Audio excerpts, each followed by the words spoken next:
FNAF, over the course of time, has had many different games inside the franchise. But a popular question to many is, what is the best FNAF game? But in today's video, we'll be answering that question. In today's video, we'll be talking about why FNAF 6 is truly a masterpiece. But before we look into what makes Pizza Sim stand out, we need to know what are some common faults of the FNAF games. A very common issue is that FNAF struggles to maintain a goofy but also horror aspect inside their games, usually focusing on one more than the other.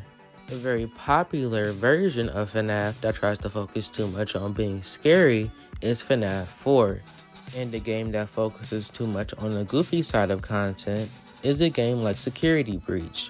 Both of these games will fail to reach their potential from either disappointment or people simply getting bored. But one more thing that also can affect a FNAF game is repetitiveness.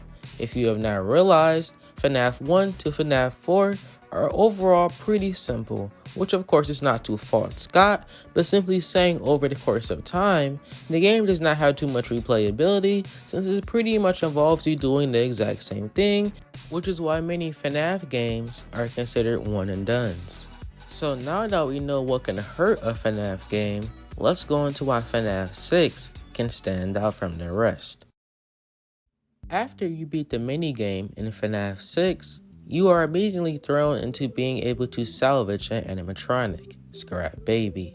This is completely different than the usual FNAF game that would simply put you into a night and just say good luck. Instead, this game starts you off easy, slowly but surely, introducing all the characters you're going to suffer against, which is definitely a nice change of pace. I think one of the coolest mechanics about this is that you can decline the animatronics. While of course they can sneak in eventually, it gives you two options: deal with them now, or have a nasty surprise waiting for you later. Being able to design and customize your own pizzeria probably sounds like a fever dream, but that's exactly what you can do in FNAF 6. It's not just one option.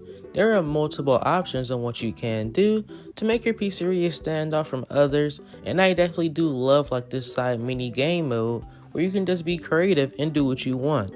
Another interesting mechanic is that instead of the 6 AM system to be the night, you have to complete missions on your computer, which means based on skill level, you are able to slow down a night or speed up a night. The game also does a good job at capturing horror and is basically, in some instances, a better version of FNAF 3, focusing on audio lures and also not being able to see inside the vents, making it very stressful to know at all times where somebody truly is. Not to mention FNAF 6 having one of the most interesting and popular endings of all time in the FNAF franchise. When you look back at FNAF 6, this is a game you can play multiple times and still not get bored of, having the most endings out of any FNAF game ever, for a total of 7, interesting cause and effects that you can do in the game, and overall being so customizable but also interesting. This is why I believe, without a doubt in my mind, that FNAF 6 is truly Scott's masterpiece.